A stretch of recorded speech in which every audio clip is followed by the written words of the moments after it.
Bezawada news BT ప్రేక్షకులందరికీ నమస్కారం. నేను మీ వెంకట్ని. ఈ రోజు విశేషాల్లోకి వెళ్తే మరి నిన్న జనసేన, తెలుగుదేశం పార్టీ, భారతీయ జనతా పార్టీ మొత్తం అందరూ కూడా ప్రమాణ స్వీకార మహోత్సవ కార్యక్రమం చాలా బ్రహ్మాండంగా నిర్వహించారు.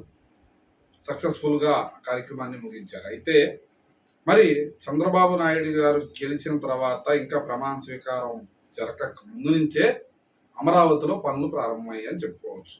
ఎందుకంటే మరి చంద్రబాబు నాయుడు గారు మొట్టమొదటిసారిగా రాష్ట్ర విభజన జరిగిన తర్వాత చాలా ఆచితూచి అమరావతి రాజధాని అనేది నిర్ణయించారు.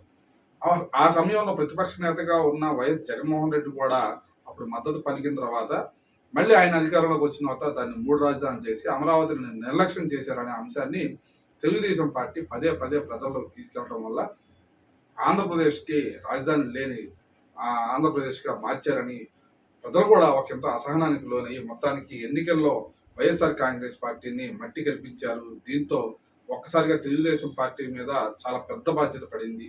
ఈ నేపథ్యంలో మరి తెలుగుదేశం పార్టీ తమ వంతు బాధ్యతగా అమరావతి రాజధానిని పునర్నిర్మించేందుకు మరి మొన్నటి వరకు అక్కడ ఉన్న పిచ్చి మొక్కలతో నిండిపోయి ఉన్న అమరావతిని ఇప్పుడు అక్కడ ఉన్న కట్టడాలన్నీ కూడా నిరుపయోగంగా ఉండేవి. ఇటువంటి సమయంలో మరి చంద్రబాబు నాయుడు గారు ముఖ్యమంత్రిగా ప్రమాణ స్వీకారం కార్యక్రమాన్ని పురస్కరించుకొని అమరావతిలో ఉన్న ప్రతి భవనానికి కూడా విద్యుత్ కాంతులతో నింపేశారు. ఇప్పుడు ప్రస్తుతం మన అమరావతి రాజధాని నగరం చాలా అద్భుతంగా కనిపించేలాగా తీర్చిదిద్దారు. ఆ విద్యుత్ కాంతులతో అమరావతికి మళ్ళీ పూర్వ వైభవం వచ్చిందా అన్నట్టుగా మనకు కనిపిస్తుంది. ఇప్పుడు మనకు వెనకాల కనిపిస్తున్న ఇదంతా కూడా చూసుకోవచ్చు, ఎంత అద్భుతంగా తీర్చిదిద్దారో మనం చూసుకోవచ్చు.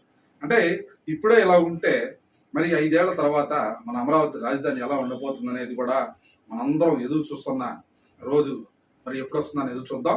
అయితే మొత్తానికైతే మాత్రం అమరావతి రాజధాని నిర్మాణం పనులు అయితే మాత్రం వేగవంతంగా జరిపేందుకు ఇటు జనసేన, ఇటు తెలుగుదేశం పార్టీ 2 పార్టీలు కూడా అమరావతి రాజధానిని చాలా పెద్ద ఎత్తున నిర్మాణం చేపట్టేందుకు ఇప్పటికే మరి పరిశ్రమలు కూడా ఇక్కడ తీసుకొచ్చేందుకు, యువతకు ఉపాధి కల్పించేందుకు అనేక ప్రయత్నాలు చేస్తున్నట్టుగా తెలుస్తుంది. ఇందులో భాగంగా కేంద్రంలో కూడా మనం కీలక భాగస్వామ్యంగా ఉన్నాం కాబట్టి ప్రధాని నరేంద్ర మోదీ కూడా ఆంధ్రప్రదేశ్ మీద ప్రత్యేకమైన దృష్టి సారించేందుకు అయితే మాత్రం ప్రయత్నం చేస్తున్నట్టుగా నిన్న జరిగిన కార్యక్రమం ద్వారా మనకు అర్థమైంది.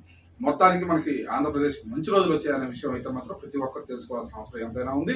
మరి అమరావతి రాజధాని నిర్మాణం సజావుగా సక్రమంగా ముందుకు వెళ్ళాలని మనం మనస్ఫూర్తిగా కోరుకుంటూ మరి రాజధాని నిర్మాణానికి ఎవరైతే సాధ్యం చేయగలరనే అంశం నేపథ్యంలో ప్రజలందరూ కూడా చంద్రబాబు నాయుడు గారికి ఓటేసి గెలిపించారు కాబట్టి ఆయన ఈ రాజధాని నిర్మాణాన్ని అద్భుతంగా తీర్చిదిద్దుతారని ఆశిస్తూ మీ వెంకట్. నమస్కారం.